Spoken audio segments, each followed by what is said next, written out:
Em relação à Covid-19, os cientistas estão anunciando que na Rússia teria sido encontrada uma vacina. Aliás, nos anos 60, havia a corrida espacial, Estados Unidos e Rússia, cada um querendo chegar primeiro no espaço. E quem saiu na frente foi a Rússia, que colocou nos céus um satélite chamado Sputnik.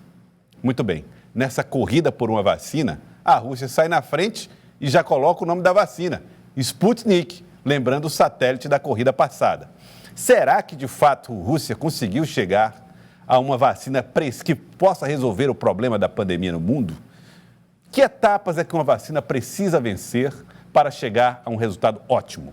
Nós vamos saber disso com o Dr. Kelson Veras, ele está aqui conosco por videoconferência para conversar sobre estes e outros assuntos. Dr. Kelson, boa tarde, obrigado por atender aqui a TV Cidade Verde, o Jornal do Piauí. Boa tarde. Gera estranheza que a Rússia tenha chegado tão rápido a uma solução, a uma vacina para a Covid-19? Não, Joelson.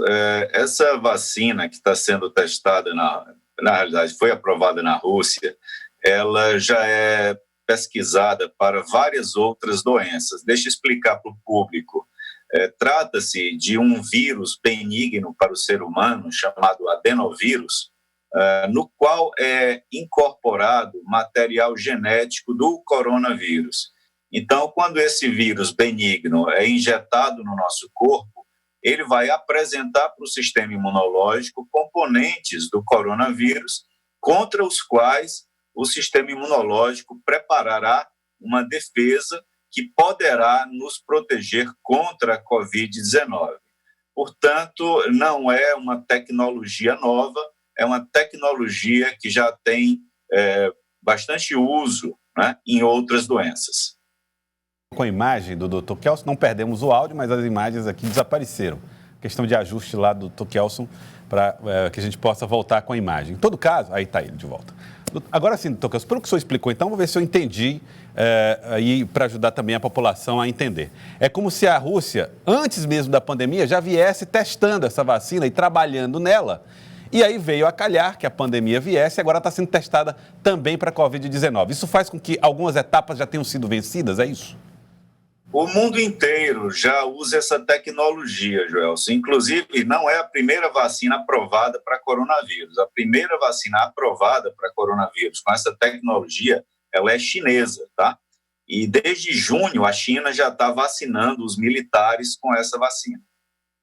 Este ano? Deste ano. Tá, então eu vi que nós temos pelo menos três vacinas chinesas que estão no que eles consideram lá das etapas finais de testagem.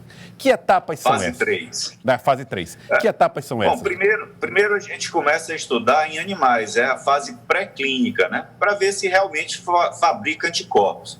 Depois a gente vai partir para fase 1, fase 2, fase 3. O que é que diferencia fase 1, fase 2, fase 3? A quantidade de pessoas em cada fase. Né? Você começa com poucas pessoas, à medida que vai ganhando confiança da segurança e que vai notando que a vacina leva à fabricação de anticorpos, você vai aumentando o número de pessoas. Mas uma coisa diferencia a fase 3, é que na fase 3 nós usamos tanto a vacina quanto uma substância inerte chamada placebo, ou seja, quem é vacinado não sabe se está realmente recebendo a vacina ou se está simplesmente recebendo algo que é o comparativo, é o placebo, é uma substância inerte. O cientista que está aplicando não sabe, quem está sendo vacinado não sabe. Essa é a única forma da gente saber se uma medicação, se uma vacina funciona.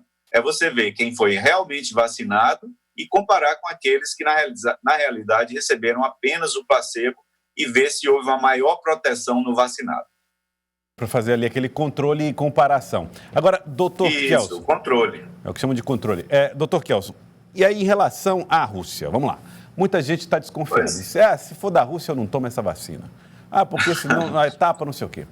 Que garantias é que a ciência dá para o ser humano, para todos nós, de que a vacina, independente de onde ela tenha surgido, ela é eficaz contra uma doença?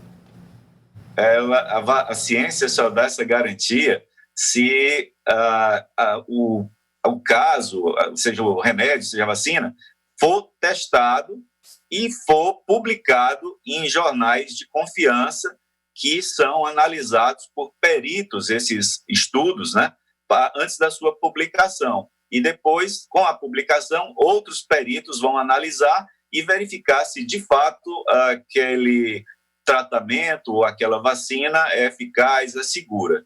Infelizmente, a Rússia pulou essa etapa, né? A Rússia vai começar a aplicar sem saber se a vacina tem eficácia. Em relação à segurança, por outros laboratórios estarem testando tecnologia semelhante, eu até creio que a segurança não seria o maior problema. O problema é que, se ela não testar, a Rússia não saberá se está alocando recursos à toa em um produto que não vai funcionar. Bom, outra pergunta. Se a vacina, independente de onde ela tenha vindo, independente de como tenha sido, como ela tenha surgido, se ela chegar no posto de saúde aqui no Brasil, perto da minha casa, eu posso confiar nessa vacina? Bom, vai depender da política de governo, né? Pois essa vacina só chegará para uso da população se o governo assim permitir. Então, por exemplo, no caso da cloroquina, o governo brasileiro, os governos municipais, estaduais, eles aprovaram o seu uso sem saber se era seguro e sem saber se funcionava. Na realidade, até tendo evidências que não funcionava. E mesmo assim, o governo estadual, municipal e o governo federal autorizaram o uso. Então, vai depender dessa política. Normalmente, as vacinas que chegam no Brasil, elas também passam por uma outra análise. Qual é o papel da Anvisa na autorização da aplicação de vacinas no Brasil? É o órgão regulador, né? É o órgão que determina se um produto é seguro e eficaz para ser usado em cada doença.